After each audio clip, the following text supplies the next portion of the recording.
राम म्हणता रामाची होई जे, राम म्हणता रामाची होई जे।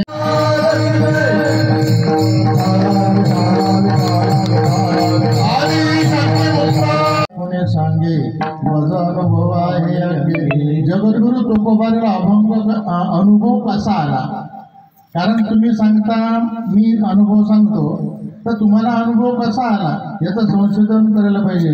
तर जगद्गुरु तुकोबांच्या आयुष्यामध्ये ते सांगतात, मी पहिले अनुष्ठान केलं, अनुष्ठान केल्याशिवाय काही उपयोग होत। तसं पंचवटी आहे, मी 5 प्रकारचं अनुष्ठान तुम्हाला सांगतो।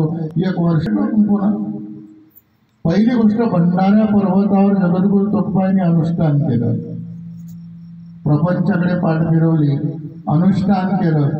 तेव्हा एका दिवशी जगद्गुरु तुकोबांच्या स्वप्नामध्ये अनुष्ठानाचा परिणाम असा झाला, प्रार्थना करायची, जे देव असते ते आपले, जे प्रभू रामचंद्र श्रीरामचंद्र चरणो शिरसा नमामि हा मंत्र आहे। मनोजवम मारुततुल्य वेगम जितेंद्रियम बुद्धिमत्ताम वरिष्ठम, देवाचा मंत्र ही प्रार्थना करायची।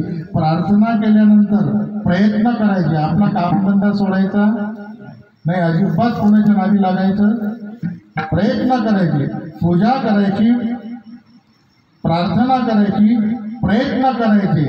आणि नाही फल मिळालं तर प्रतीक्षा करायची, कधी ना कधी सबर का फल मीठा होता है। आणि ज्यावेळेस फल भेटते त्याला प्रसाद म्हणतात।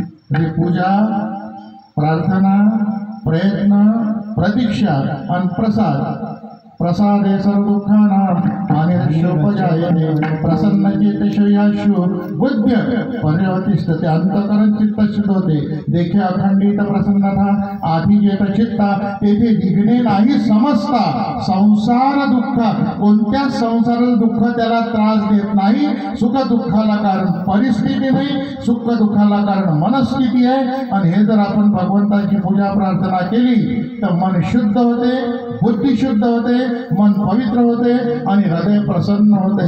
मन पवित्र झालं की भगवंताचं चिंतन करते, बुद्धी शुद्ध झाली की त्याला ज्ञान प्रकट होते, आणि हृदय पवित्र झालं की तिथं भगवंताविषयी प्रेम निर्माण होते। आणि मग तो म्हणते, तुका म्हणे चाकून सांगे मज अनुभव आहे अंगे, ज्ञानेश्वर